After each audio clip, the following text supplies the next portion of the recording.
आपके पास प्ले है, ठीक है। आपके पास गॉस का प्रमेय स्टार्ट हो गया था। गॉस का प्रमेय हमने 2 लेक्चर पहले किया था। कल के लेक्चर में हमने गॉस का अनुप्रयोग पढ़ा था, ठीक है। कल वाला लेक्चर अभी अपलोड नहीं हुआ है, उसका क्या कहते हैं, मैं सो गया था इसी वजह से नहीं हो पाया, और कोई रीज़न नहीं है, ठीक है। आज मैं कर दूंगा अपलोड, एक सिंगल है। और आज हम गॉस का दूसरा अनुप्रयोग देखेंगे। कल जो अनुप्रयोग हमने पढ़ा था गॉस का, उसका हेडिंग क्या था, बिना पेज पे देखे, बिना नीचे देखे। गॉस के नियम का अनुप्रयोग मेन हेडिंग है, उसके अंदर हमने 3-4 अनुप्रयोग पढ़ने हैं। कुछ भी याद आ रहा हो क्या? एक आवेशित चालक या तार था अनंत लंबाई का, और उसके कारण हम क्या निकाल रहे थे, विद्युत क्षेत्र की तीव्रता। सारे डेरिवेशंस में हमें एक ही चीज निकालना है, विद्युत क्षेत्र की तीव्रता। कॉन्सेप्ट सब में एक ही है, डायग्राम भले अलग अलग बने, कॉन्सेप्ट हर जगह एक ही आएगा। जैसे कि कल का डेरिवेशन अगर मैं आपको बताऊं इन शॉर्ट, तो कल के डेरिवेशन में हमने स्टार्टिंग कहां से किया था? सबसे पहले हमने आवेश घनत्व देखा था। कोई डायग्राम है तो हम देख रहे हैं आवेश घनत्व कितना होगा। क्या कर रहे हैं? आवेश घनत्व।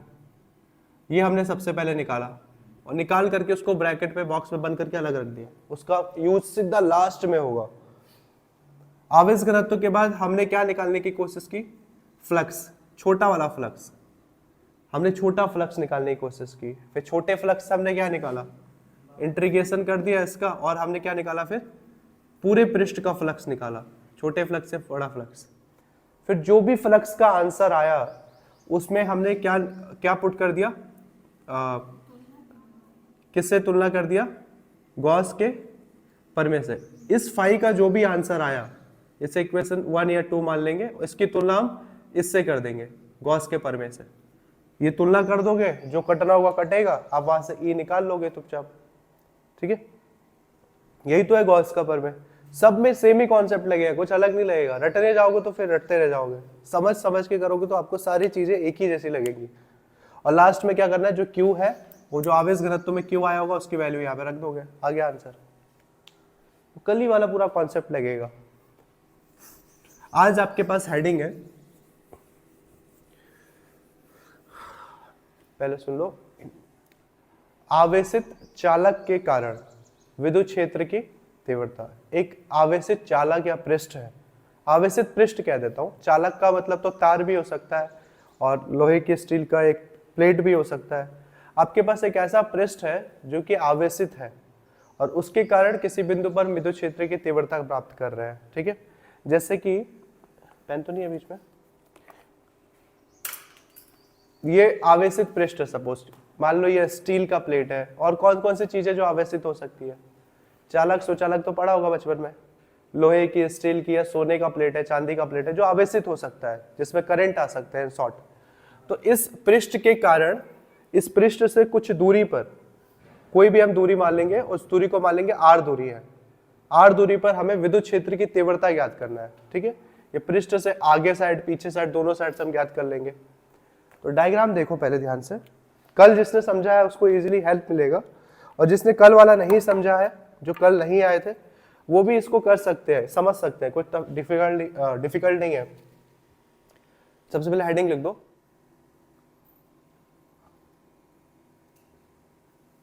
आवेशित समतल पृष्ठ के कारण विद्युत क्षेत्र की तीव्रता।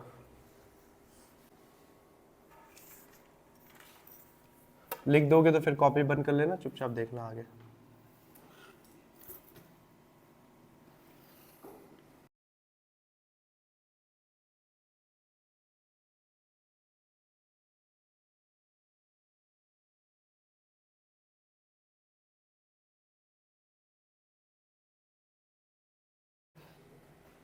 अब देख लो आगे। जैसे आपने हेडिंग लिखा था आवेशित चालक है, और चालक क्या? पृष्ठ। आपने हेडिंग में पृष्ठ लिखा या चालक? पृष्ठ, ठीक है। चालक तो कुछ भी हो सकता है, एक तार भी चालक है, और उसका लोहे का प्लेट भी एक चालक ही है। बट हम पृष्ठ का मतलब है कि जिसके लंबाई और चौड़ाई है, हम उसकी बात कर रहे हैं। तो ये एक पृष्ठ है, और कैसा है ये? आवेशित है। इस पृष्ठ के कारण हमें विद्युत क्षेत्र की तीव्रता निकालना है, ठीक है। तो सेम कल की तरह जैसे कि हमने मान लिया कि पृष्ठ में एक छोटा सा हिस्सा है। सबसे पहले हमने कल क्या किया था, अगर हमने तार लिया था, तार के सामने क्या लिया था फिर हमने, ये कैसा पृष्ठ कहते हैं इसको, एक काल्पनिक बंद पृष्ठ लिया था, गॉसियन पृष्ठ लिया था। और इस गॉसियन पृष्ठ से क्या किया था हमने, फिर लंबे में किया था ना हमने, हाँ, विद्युत क्षेत्र की तीव्रता ज्ञात की थी हमने, ऐसे छोटे छोटे 3 स्वल्पांश लिए थे ऊपर नीचे। सेम ऐसे ही यहाँ पे भी बनेगा, समझना जरा क्या होने वाला है यहाँ पे। सेम इसी तरह से सबसे पहले हमने एक चालक ले लिया, प्लेट, मान लो चालक प्लेट का क्षेत्रफल ए है, और इस चालक प्लेट में हमें सबसे एक छोटा सा पहले अंश लेना है, स्वल्प अंश, छोटा हिस्सा लेना है, उससे निकलने वाला फ्लक्स निकालना है। तो इस चालक प्लेट का कोई छोटा सा हिस्सा ले लो यहाँ पे, और उससे निकलने वाला फ्लक्स हमें कैलकुलेट करना है सपोज। तो हमें गॉस का नियम अप्लाई कर रहे हैं, अगर गॉस का प्रमेय पढ़ रहे हैं, तो हमने कल भी समझा था, जहां पर भी हम गॉस का प्रमेय या फ्लक्स यूज करेंगे वहां पे हमें पृष्ठ को क्या करना पड़ेगा, बंद करना पड़ेगा। इस पूरे प्लेट को अब हम बंद नहीं करेंगे, हम पहले प्लेट का छोटे हिस्से को बंद करेंगे। और ये समझने की कोशिश करना, ये कुछ ऐसा है, आपको थोड़ा डायग्राम स्टार्टिंग में अटपटा लगेगा। इस छोटे से हिस्से को अगर बंद करना है ना, तो हम इसमें से निकलने वाले जो विद्युत क्षेत्र है उसको कुछ इस टाइप के डायग्राम से बंद करेंगे, बेलन की तरह। जैसे कल हमने बेलन जैसा बनाया था वैसे यहाँ पे भी बनाएंगे, ठीक है, जैसे कल हुआ था वैसे ही करेंगे हम यहाँ पे भी। एक छोटा सा पृष्ठ, चूंकि ये प्लेट मान लो कि थोड़ा तिरछा रखा है इसलिए हमने ऐसे दिखा दिया, ठीक है। ये जो बना रहा हूं ब्लू कलर से, ये काल्पनिक पृष्ठ है, और काल्पनिक पृष्ठ को क्या नाम देते हैं, गॉसियन पृष्ठ। काल्पनिक पृष्ठ को हम गॉसियन पृष्ठ भी कहते हैं। तो ये बस इस हिस्से को बनाया जा रहा है, एक्चुअल भी एग्जिस्ट नहीं करता, ये हमारे डेरिवेशन के लिए हेल्प करेगा। तो एक गॉसियन पृष्ठ है प्लेट के आगे की तरफ, और एक यही गॉसियन पृष्ठ प्लेट के पीछे भी गया हुआ है। तो ये एक्चुअल में पीछे से निकल रहा है, इधर से ये निकल रहा है। तो मैं इसको ऐसे ड्रॉ कर लेता हूं, एक बार मुझे बना लेने दो, देन मैं इसको अच्छे से समझाऊंगा।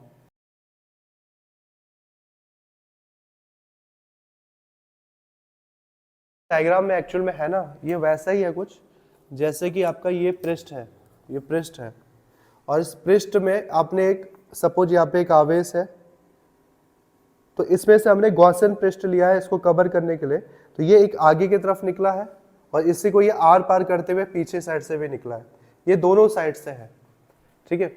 ये कुछ ऐसा डायग्राम है जो दोनों तरफ से, ये आगे साइड से भी आपका ऐसे में भी है, और ये पीछे साइड, दोनों साइड से निकला हुआ है गॉसियन सरफेस में, ठीक है, इसके आर पार। तो इसका मतलब है कि इसके पीछे से गया हुआ है। अब हमें इसको विद्युत क्षेत्र की तीव्रता ज्ञात करनी है। कल जैसे हमने 3 छोटे छोटे अंश लिए थे, वैसे यहां पे भी लेंगे। मेन विद्युत क्षेत्र की तीव्रता, सारा काम हमें इस गॉसियन सरफेस पे करना है, या ब्लू वाले लाइन पे।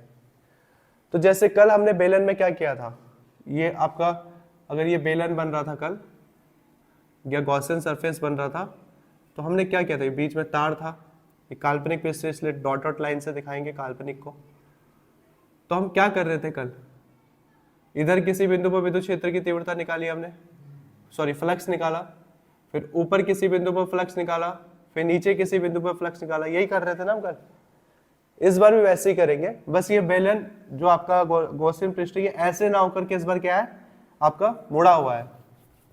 सेम ये ऐसा है कि जैसे कि आपको इस बिंदु पर विद्युत क्षेत्र की तीव्रता निकालनी है, वैसे इस बिंदु पर तीव्रता नहीं फ्लक्स निकालना है, इस पे और एक ऊपर की साइड कहीं पे निकालना है हमें फ्लक्स, ठीक है, मिला लो इसको, कोई दिक्कत नहीं है। इस पे हमें ऐसे ही ऊपर की तरफ एक बिंदु पे फ्लक्स निकालना है ऊपर की साइड से। तो ऊपर की साइड के लिए हम कहीं दिखा देते हैं ऐसे, समझ जाओ, समझने के लिए काफी है ऐसे। तो हमें इस गॉसियन पृष्ठ पे आगे की तरफ, पीछे की तरफ और ऊपर की तरफ फ्लक्स निकालना है। जो फ्लक्स आएगा फिर उसको इंटीग्रेट करके उसको बड़ा फ्लक्स निकाल लेंगे, फिर उसको गॉस के प्रमेय से तुलना कर देंगे, आपका आंसर आ जाएगा इतने से। ये जो आपने छोटे छोटे क्षेत्र लिए हैं इनका क्या नाम दे सकते हैं, पूरे पृष्ठ का क्षेत्रफल a है, तो इस छोटे छोटे पृष्ठ का क्षेत्रफल हम क्या दे सकते हैं नाम, dA1 कल की तरह, फिर d A2, इसका क्या नाम दे सकते हैं, DA3। ये जो बेलन वाला पृष्ठ है ना, ये सेम वैसा ही है जैसा कल था, बस विद्युत क्षेत्र की डायरेक्शन चेंज हो गई है इसमें, अगर आप इसको ध्यान से देखोगे तो ये हो गया, A क्या है, पूरे पृष्ठ है, और DA1 A2 A3 क्या है आपका, ये गॉसियन सरफेस का छोटा छोटा हिस्सा लिया गया है। ओके, अब आगे देखते हैं, अब डेरिवेशन पे आते हैं डायरेक्ट, और इसमें कुछ है नहीं। डेरिवेशन पे आएंगे तो जैसे हमने कल क्या लिया था, सबसे पहले आवेश घनत्व लिया था, ठीक है। तो आवेश घनत्व कभी भी पृष्ठ के हिसाब से लेते हैं, जो ओरिजिनल पृष्ठ है। जैसे कल हमारे पास तार था, तार लंबाई में होता है, तो उसमें कौन सा आवेश घनत्व लगेगा, रेखीय आवेश घनत्व। तीन टाइप के आवेश घनत्व होते हैं, रेखीय, पृष्ठीय, आयतन। ये रेखा है, पृष्ठ है, या फिर आयतन के रूप में। ये पृष्ठ है, आपने हेडिंग में ही लिखा है पृष्ठ, तो इसमें फॉर्मूला लगेगा पृष्ठीय आवेश घनत्व का। पृष्ठीय आवेश घनत्व किसे कहते हैं, यहां से डेरिवेशन, ये चमक तो नहीं रहा है, कौन सा हिस्सा चमक रहा है उसके ऊपर, इधर, तो और नीचे आ जाते हैं, देखो पृष्ठीय आवेश घनत्व, फॉर्मूला क्या होता है, ये पहली मैंने चैप्टर के स्टार्टिंग में लिखवाया है। पृष्ठीय आवेश घनत्व को दिखाते हैं सिग्मा से, ये सिग्मा, और सिग्मा बराबर होता है Q अपॉन, अगर पृष्ठ होगा, देखो अगर पृष्ठीय आवेश घनत्व है तो क्योंकि पृष्ठ को एरिया से दिखाते हैं A, तो ये Q अपॉन A कह देंगे। अगर रेखीय आवेश घनत्व होगा तो ऊपर Q और नीचे क्या हो जाएगा, रेखा को इंग्लिश में लाइन कहते हैं, तो लाइन हो गया L से। आयतन आवेश घनत्व हो गया, तो आयतन को इंग्लिश में क्या कहते हैं, वॉल्यूम, V, तो फॉर्मूला हो जाएगा Q अपॉन V। रटना नहीं है, समझ समझ के भी कर सकते हो। L फॉर लाइन, लाइन मतलब रेखा, तो रेखीय आवेश घनत्व। A फॉर आयतन, सॉरी A फॉर आयतन है एरिया, एरिया होता है पृष्ठ का, तो ये हो गया पृष्ठीय आवेश घनत्व। V फॉर वॉल्यूम, वॉल्यूम मतलब आयतन, तो ये हो गया आयतन आवेश घनत्व। तो इसको दिखाते हैं सिग्मा से, और ये पृष्ठ है तो पृष्ठ के हमेशा क्या निकलता है, क्षेत्रफल, सिग्मा बराबर Q अपॉन A। ये हमेशा इसलिए लिखते हैं ताकि हम इससे Q निकाल सकें, Q, तो सिग्मा बराबर Q अपॉन A है, तो Q बराबर क्या हो जाएगा, A इधर आ जाएगा, तो क्या हो जाएगा सिग्मा A। ये समझ गए, कल भी हमने कुछ ऐसा ही किया था, इसे इक्वेशन 1 डाल के छोड़ दो। ये अब डेरिवेशन के एकदम लास्ट लाइन में ये हेल्प करेगा आपका, इसको फिलहाल लिख के भूल जाना है। अब आ जाओ मेन डेरिवेशन पे। अब हमें DA1 A2 A3 के लिए आवेश घनत्व, सॉरी फ्लक्स निकालना है, छोटा फ्लक्स, ठीक है। DA1 A2 व A3 पर फ्लक्स,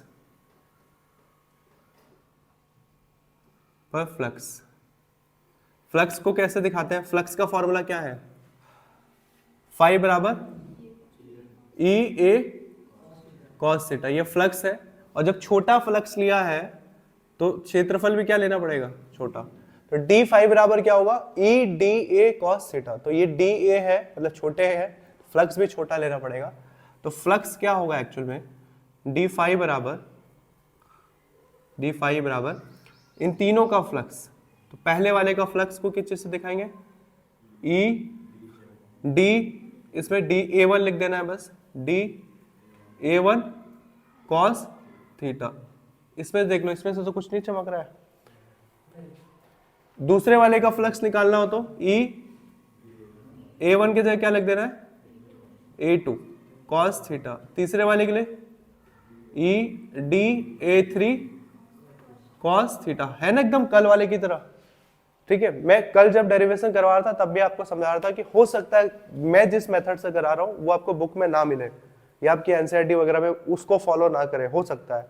लेकिन उससे फायदा ये था, मेरे दिमाग में पहले ही था कि उससे डबल फायदा है। अगर उस मेथड से करेंगे तो ये वाला एकदम आपको आसान लगेगा, दोनों एकदम एक ही चीज लगेगी। अभी तक एकदम सेम कॉपी चल रहा है और पूरी डेरिवेशन हम लगेगा कि वही चीज दोहरा रहे हैं, बस वहां पे पृष्ठीय आवेश घनत्व है और वहां क्या था, रेखीय आवेश घनत्व, इतना सा डिफरेंस था, और एंगल में डिफरेंस आएगा। अब आ जाओ मेन चीज पे। मेन चीज पे मतलब है आपको E और DA के बीच का एंगल पता करना है। पहले तो E क्या है और D A1 A2 A3 क्या है, इसको ध्यान से देखना है।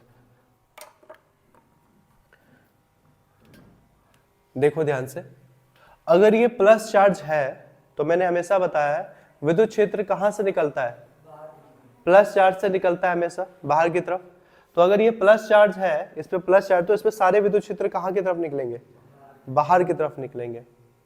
ठीक है, वैसे ही अगर ये DA1 है तो एरिया वेक्टर भी हमेशा कहां निकलता है, एकदम लंबवत सीधा निकलेगा।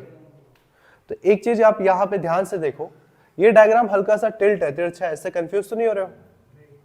मैं तिरछा ना करके उसको सीधा भी कर सकता हूं, ऐसा कोई दिक्कत नहीं है। देखो DA1 को देखो, पहले तो सबका विद्युत क्षेत्र कहां की तरफ जा रहा है, देखो विद्युत क्षेत्र की डायरेक्शन है ये, क्योंकि प्लस चार्ज है तो विद्युत क्षेत्र कहां जा रहा है, सीधा जा रहा है एकदम। विद्युत क्षेत्र हमेशा सब में सीधा जा रहा है, तो यहां से भी विद्युत क्षेत्र जो निकल रहा है DA1 से, वो भी एकदम क्या है, सीधा सामने की तरफ। ठीक है, यहां से भी जो विद्युत क्षेत्र निकलेगा, मान लेंगे कि इसके पीछे साइड भी पॉजिटिव चार्ज है, तो इसका विद्युत क्षेत्र कहां निकलेगा, इस साइड। ठीक है, तो ये हो जाएगा, ये भी E है। ऊपर क्या, ऊपर की कंडीशन में विद्युत क्षेत्र कहां निकल रहा है, नहीं, विद्युत क्षेत्र तो हमेशा प्लस के ही आसपास गुजरेगा, प्लस के ही दोनों साइड से निकलेगा, तो ये आगे की तरफ निकलेगा, ऊपर की तरफ नहीं। ऊपर की तरफ सिर्फ हम एरिया वेक्टर दिखा सकते हैं। ठीक है, अगर आपको ये तिरछा डायग्राम समझ में नहीं आ रहा है तो मैं सीधा बना देता हूं, कोई दिक्कत नहीं है, टाइम नहीं लगेगा बनाने में। आपको तिरछा लग रहा हो कि कहाँ जा रहा है वो तिरछा एंगल बनाते हुए, तो कुछ नहीं करना है, ये पृष्ठ ले लो, ये पृष्ठ ले लिया हमने, ये कैसा पृष्ठ है, आवेशित है, आवेशित पृष्ठ हो गया ये। इस आवेशित पृष्ठ के कारण हमने ये बीच में एक क्षेत्र ले लिया, फिर आगे की तरफ एक बेलन, ये एक्चुअल में ये है क्या, गॉसियन पृष्ठ। यही गॉसियन पृष्ठ इसके आर पार गया है, इस सपोज ये कागज की तरह है तो कागज के पीछे भी गया है, तो ये पीछे वाला हिस्सा है तो नहीं दिखेगा हमें, सिर्फ यहाँ से निकलता हुआ दिखेगा। ठीक है, ऐसे भी कर सकते हो, उसको ज़्यादा तिरछा करने की जरूरत नहीं है। ये तब आपके पास ये तीन पृष्ठ कौन कौन से हुए, ये एक पृष्ठ था DA1, इसका नाम क्या था, DA2, और एक इधर की तरफ मान लो ऊपर की तरफ, तो उसको क्या कह देंगे, DA3। ये विद्युत क्षेत्र हमेशा आपका ऐसे ही निकलेगा, अगर ये प्लस चार्ज है तो विद्युत क्षेत्र हमेशा कहाँ निकलेगा, आगे की तरफ या इस साइड से। ठीक है, या तो ऐसे निकलेगा या ऐसे निकलेगा, ऊपर नहीं जा रहा है विद्युत क्षेत्र, ऊपर या नीचे नहीं जा रहा है, सिर्फ आमने सामने जा रहा है, आर पार हो रहा है वो। ठीक है, तो ये ऐसे में जाएगा विद्युत क्षेत्र। तो अगर आप सिर्फ विद्युत क्षेत्र अगर पता करो तो सारे विद्युत क्षेत्र आपके या तो इस डायरेक्शन में है विद्युत क्षेत्र, या फिर किस डायरेक्शन में, इस डायरेक्शन में आपका विद्युत क्षेत्र E है। ऊपर की तरफ आपका विद्युत क्षेत्र नहीं जा रहा है क्योंकि आवेश ऐसे में है, ऊपर की तरफ नहीं है। एरिया वेक्टर निकालना हो तो कैसे निकालोगे, एरिया वेक्टर हमेशा बताया कि एरिया वेक्टर कहाँ होता है, जहां एरिया वेक्टर निकाला आप हथेली ऐसे करो आपको पता चलेगा। A1 है तो एरिया वेक्टर भी हमेशा ऐसे निकलेगा। A3 में ऊपर की तरफ निकालना है तो एरिया वेक्टर ऊपर, इसमें इधर निकालना है तो एरिया वेक्टर इधर। तो DA1 का एरिया वेक्टर एकदम इसके ऊपर होगा, जैसे ये गया हुआ है E, वैसे ही इस पे क्या जाएगा, DA1 का एरिया वेक्टर। वैसे A2 का एरिया वेक्टर एकदम इसके ऊपर जाएगा, ये हो जाएगा DA2 का एरिया वेक्टर। A3 का एरिया वेक्टर कहाँ की तरफ निकालना है हमें, ऊपर की तरफ अगर हमें निकालना है, सपोज दैट काल्पनिक रेखा खींचना चाहिए हमेशा गॉसियन सरफेस के लिए, तो इसके लिए सपोज कर लो ये कहाँ की तरफ जा रहा है, तो एरिया वेक्टर ये ऊपर के लिए निकालना है तो एरिया वेक्टर इसका ऊपर जाएगा, तो इसका एरिया वेक्टर ऊपर की तरफ आ गया, क्या है ये, DA3 का एरिया वेक्टर। अगर हम एंगल देखें तो A3 के केस में विद्युत क्षेत्र हमेशा किस साइड जा रहा है, इस साइड, आगे की तरफ या पीछे की तरफ। अब यहां से अगर आप एंगल पे ध्यान दो तो सब पे आप देखो एक एक करके, A1 पे E और DA1 दोनों का दिशा क्या है, सेम, और एंगल कितना बना रहा है, एक के ऊपर एक है दोनों, जो E है E के ऊपर ही कौन है, DA1, तो यहाँ पे एंगल थीटा कितना बन रहा है, 0 डिग्री। यहां पर देखो A2 पे, A2 और E के बीच की डायरेक्शन कितनी है, एक के ऊपर एक है, यहां पर भी जिस दिशा में A2 जा रहा है उसी दिशा में E भी जा रहा है, तो यहां पर भी एंगल कितना हो जाएगा, यहां पे भी एंगल हो जाएगा आपका, जिस दिशा में A2 है उसी दिशा में आपका E है, तो यहां पे भी थीटा बराबर कितना हो जाएगा, 0 डिग्री। ऊपर की केस में देखो, एरिया वेक्टर ऊपर जा रहा है और विद्युत क्षेत्र सामने की तरफ जा रहा है, तो कितना एंगल बना, एरिया वेक्टर ऊपर और ग्रीन लाइन ऐसे, तो कितनी डिग्री का एंगल है यहाँ पे, 90 डिग्री, वो साफ साफ दिख रहा है हमें, 0 डिग्री 0 डिग्री 90 डिग्री, तो यहाँ थीटा बराबर कितना है, 90 डिग्री। बस थीटा का गेम था, थीटा समझ में आ गया तब सब समझ में आ जाएगा, सारा आधा डेरिवेशन सिर्फ यहीं पर हो गया। ई और डी ए के बीच का एंगल समझ में आया कैसे निकला, ई और डी ए किसे कहते हैं समझ में आया, आ रहा है कृष्णा, कल नहीं आए थे आप। ई सिंपल है, अगर पृष्ठ है तो विद्युत क्षेत्र पृष्ठ के इस साइड या इस साइड निकल रहा है, ई इधर निकल रहा है या उधर निकल रहा है, ऊपर नहीं जा रहा है, इसीलिए हमने ये ग्रीन वाली लाइन को या तो लेफ्ट साइड दिखाया या फिर राइट साइड। जबकि ये जो एरिया वेक्टर है A1 A2 A3 ये निकालना एकदम आसान है, जैसे निकालना है उस तरफ हथेली कर लो, इधर निकालना तो ये सीधा आगे की तरफ निकलेगा, ऊपर निकालना है तो ऊपर निकलेगा, नीचे निकालना है तो नीचे निकलेगा। तो इस साइड का DA1 का एरिया वेक्टर की डायरेक्शन सेम वही डायरेक्शन है जिस डायरेक्शन में कौन है, विद्युत क्षेत्र। E2 की डायरेक्शन भी देखो और E की डायरेक्शन भी देखो, दोनों सेम है। जबकि ये वाला DA3 का केस देखो, एरिया वेक्टर तो ऊपर जा रहा है लेकिन विद्युत क्षेत्र आपका आगे की तरफ जा रहा है, या तो इधर या फिर उधर, वो किसी भी दिशा में जाए तो 90 डिग्री कहा जाएगा। तो ये हो गया एंगल, आपको बस एंगल की वैल्यू पुट कर देनी है, धीरे धीरे करके आपका सेम कॉन्सेप्ट लग रहा है। तो DA1 में एंगल कितना आ रहा है, 0 डिग्री, तो थीटा की जगह में लिख दो 0 डिग्री। A2 में कितना एंगल है, तो यहां पे भी थीटा की जगह आ जाएगा 0 डिग्री। A3 में कितना है एंगल, 90 डिग्री, तो थीटा की जगह आ जाएगा 90 डिग्री। अब क्लास 10th की मैथ लगाओ अपनी, cos 0 की वैल्यू, cos 0 की वैल्यू होती है 1, ठीक है, तो हो जाएगा EDA1 प्लस cos 0 की 1 होती है ना, तो cos 0 को 1, तो 1 का ED1 से गुणा करेंगे तो 1 ही आएगा आंसर, सॉरी 1 से गुणा करेंगे तो EDA1 ही आएगा, इतना ही आएगा। यहां पे भी क्या आएगा, DA2, cos 0 की वैल्यू 1 होती है, 1 का गुणा करोगे आंसर वही आएगा। cos 90 की वैल्यू कितनी होती है, 0 का गुणा इसके साथ करोगे तो कितना हो जाएगा, 0, तो बचा गया EDA1 प्लस EDA2। एक चीज ध्यान दोगे, ये A1 और A2 एक ही गॉसियन पृष्ठ का भाग है, इसलिए A1 हो चाहे A2 हो, दोनों की जो क्षेत्रफल होगा वो क्या होगा, सेम होगा, क्योंकि एक ही का भाग है। अगर ये मार्कर है, यही मार्कर आगे और पीछे की, एक पाइप है सपोज, कागज के आगे और बाहर दोनों तरफ से निकल रही है, पाइप का क्षेत्रफल तो सेम ही रहेगा, ठीक है, क्योंकि सेम है वो। इस कंडीशन में हम यहाँ पे मान सकते हैं, मान लो यदि मैं लिख देता हूं यहाँ पे, यदि DA1 बराबर DA2 है, यदि इफ DA1 बराबर क्या है, DA2 है, दोनों सेम है, तो इसको A1 A2 ना करके हम क्या लिख सकते हैं, सिंपल DA कर सकते हैं।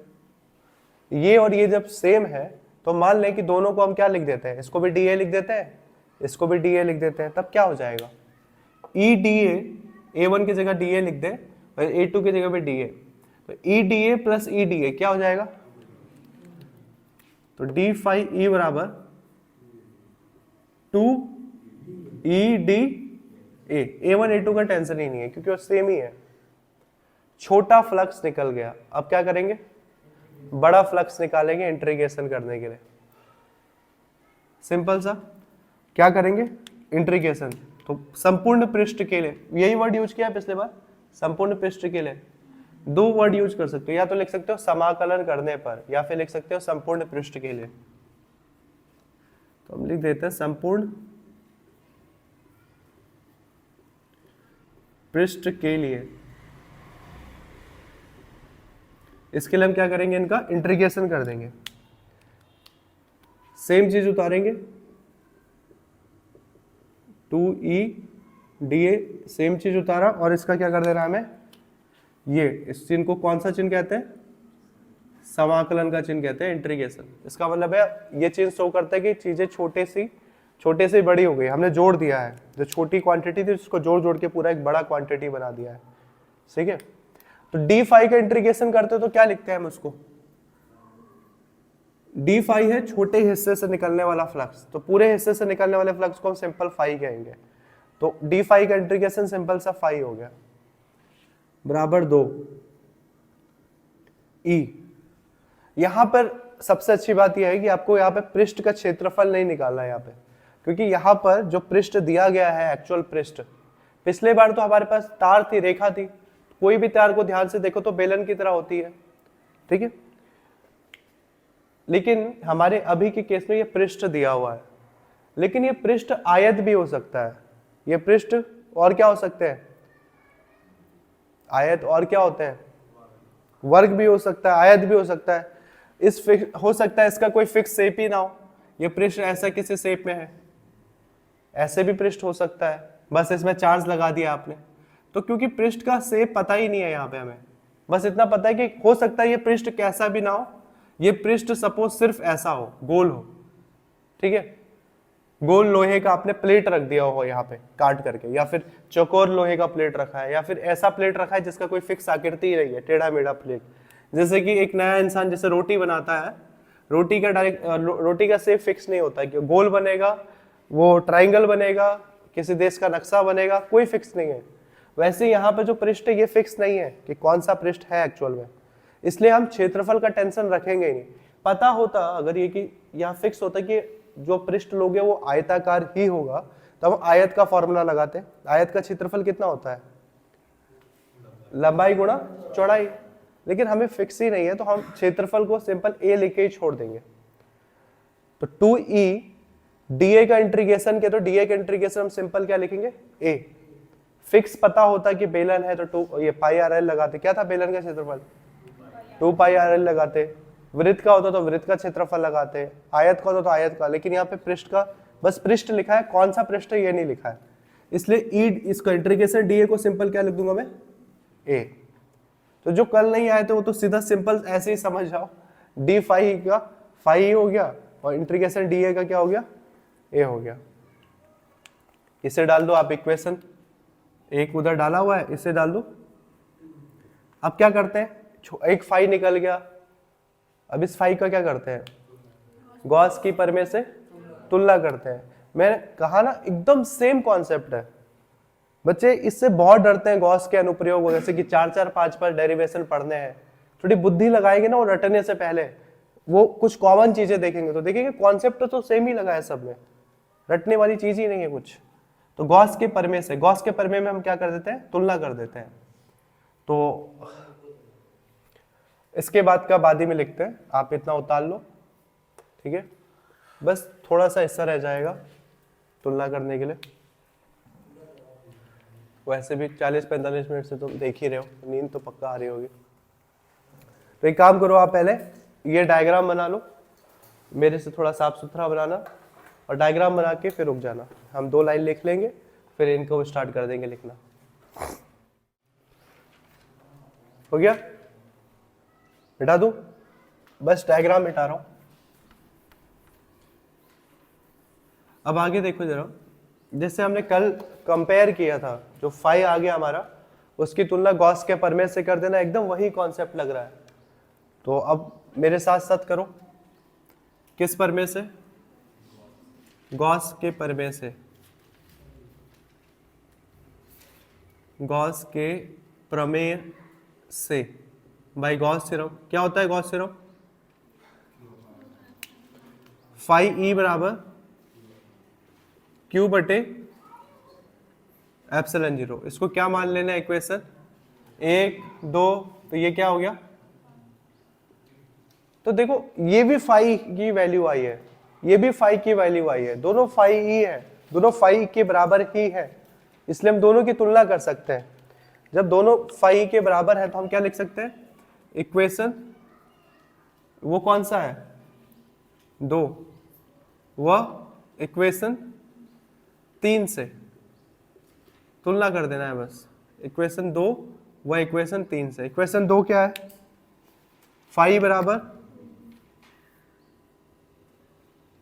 2e a।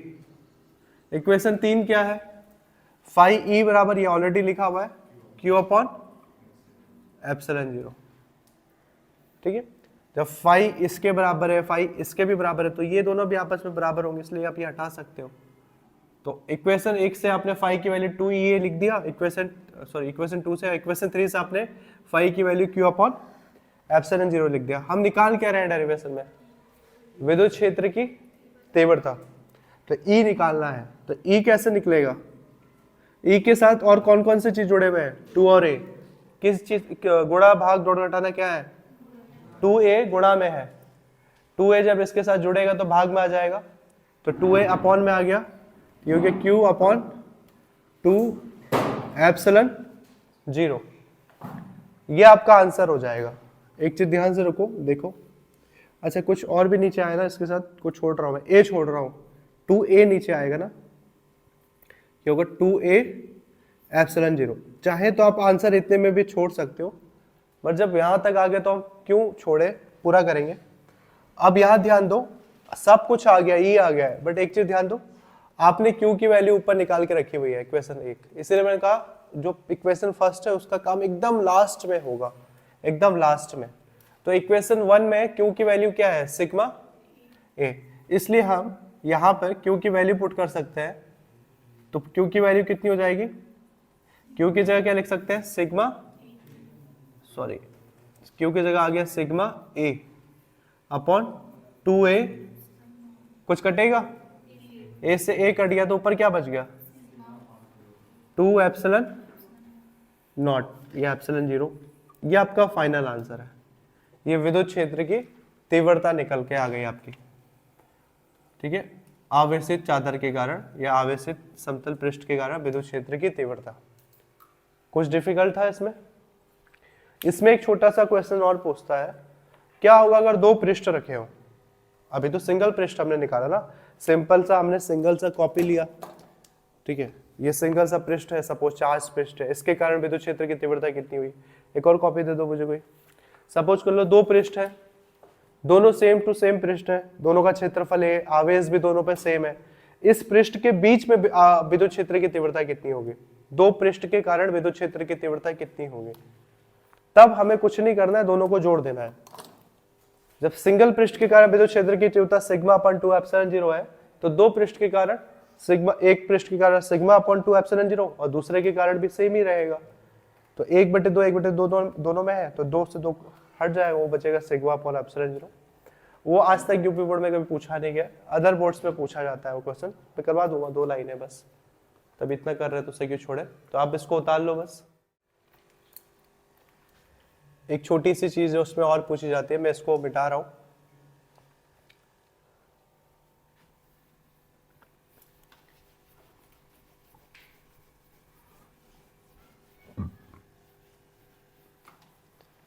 सपोज एक छोटी सी चीज इसमें पूछी गई कि क्या होगा यदि 2 प्लेटें हैं, तो 2 समतल आवेशित प्लेटों के बीच विद्युत क्षेत्र की तीव्रता। तो हम एक स्पेशल केस यहाँ पे लिख देते हैं, यहाँ पे अलग से करके, 2 समतल आवेशित प्लेटों के मध्य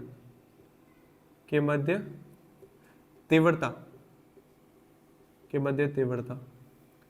जैसे कि बात ये कह रहा है कि एक प्लेट ये है आपका, ये चार्ज्ड है, और पहले प्लेट के कारण इसका क्षेत्रफल भी कितना है, A, इस पे भी आवेश घनत्व कितना है, सिग्मा। और जो दूसरा प्लेट इसके सामने रखा गया है, ये जो दूसरा प्लेट इसके सामने रखा है, वो भी एकदम क्या है, सेम है, सेम। इस पे भी कितना चार्ज है, आवेश घनत्व सिग्मा। इसका क्षेत्रफल भी कितना है, A। जो सब कुछ सेम ही है तो विद्युत क्षेत्र भी थोड़ी नहीं चेंज होगा।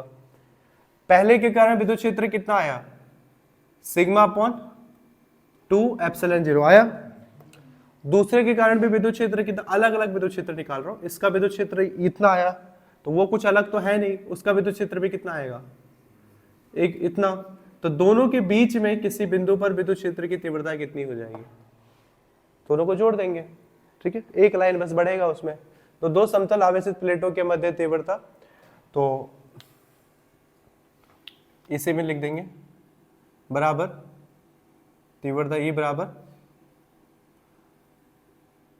बराबर क्या, कितना हो जाएगा ये, sigma upon 2 epsilon 0 plus sigma upon 2 epsilon 0, ई बराबर कितना हो जाएगा, 1/2 का मतलब क्या होता है, आधा, ये आधा ये आधा, आधा आधा कितना हो जाएगा, 1। तो इसमें सिंपल सा ये बच गया सिग्मा अपॉन, आपको वैसे समझ में नहीं तो ऐसे करो, ये दोनों सेम है, तो ये हो जाएगा 2 सिग्मा अपॉन 2 एप्सिलॉन 0, तो 2 से 2 गया, कितना बच गया, सिंपल सा सिग्मा अपॉन एप्सिलॉन नॉट या एप्सिलॉन 0, अगर उनके बीच में विद्युत क्षेत्र की तीव्रता पूछी जाए।